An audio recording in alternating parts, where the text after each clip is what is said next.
Don't Reinvent the Bicycle by Mikhail Tal. The master has sacrificed a piece. You don't know what the sacrifice is going to lead to yet, and holding your breath, you follow the ensuing events. But then the situation becomes clear. The master declares checkmate against his opponent. How did he find that combination? How did he discern it among the dozens of other moves and possibilities? When I'm studying a specific position, above all, I note its peculiarities, the reciprocal positioning of the pieces, their connections. And suddenly, in the majority of cases, this occurs intuitively. Somewhere nearby, the indistinct features of some new teasing and appealing position become faintly perceptible. It isn't on the board yet, of course, but everything points to the fact that it may arise. The hunt for the bluebird begins. Often the calculating of variations turns out to be a Sisyphean task. The position in your mind's eye hardly ever comes about, even if your opponent joins you in a cooperation. Some piece is on the wrong square, some pawn is getting in the way. But it can happen that the tedious calculation of variations brings real results. Move for move, you get exactly the same position that you saw from afar.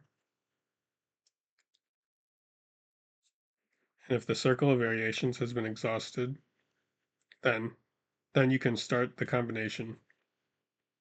A successful combination provokes admiration not only in the spectators, it also becomes a starring moment for the chess player himself. But although each of us thinks that we've created something original, in fact, even if it's subconsciously, we've only reproduced something that we've already seen or encountered somewhere in some time. Most chess combinations have already squeezed into the Procrustean bed of standard plans.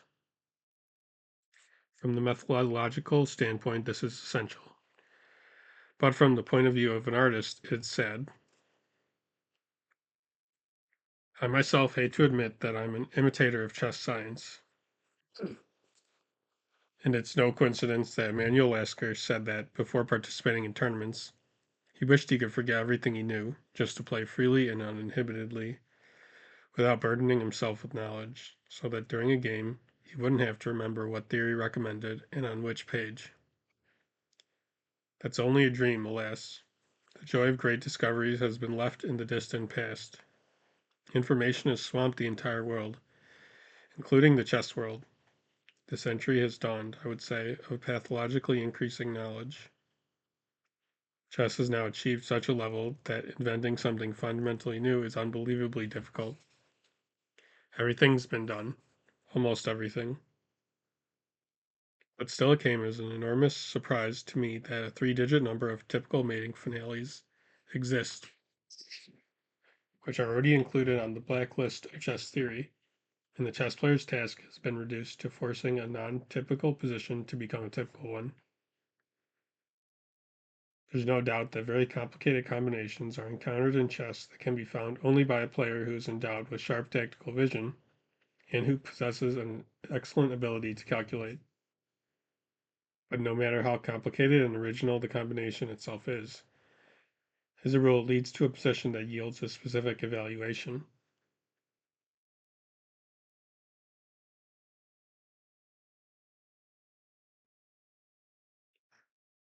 And the most important thing is to see that in time that and the most important thing is to see this in time and correctly evaluate the final position.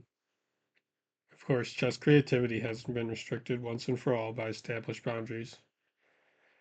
Every chess player improvises to the extent of his talent and imagination.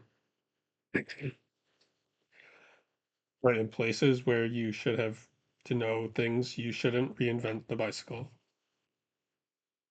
But in places where you just have to know things, you shouldn't reinvent the bicycle. This book isn't just an anthology of mating combinations.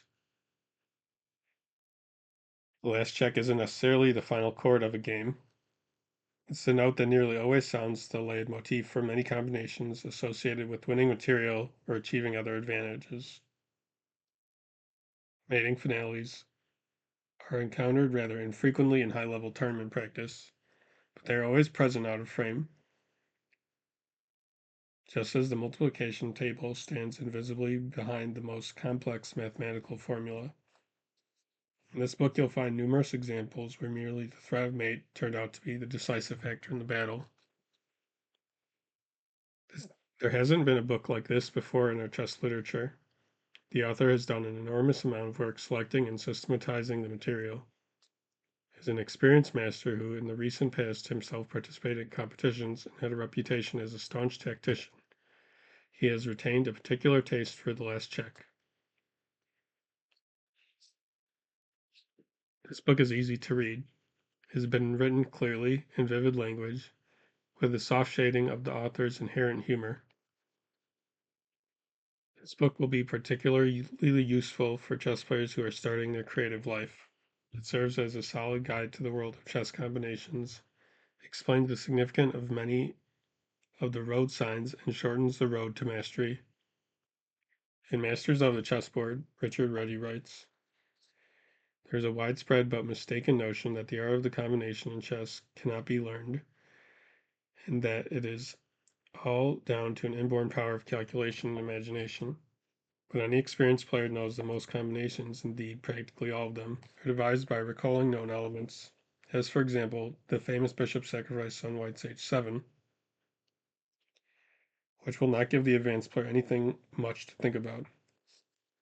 It would be a grateful task to write a complete theory of combinations, which would have to demonstrate the ever-recurring types and show what principal factors must be kept in mind of judging the correctness of combinations and in carrying them out.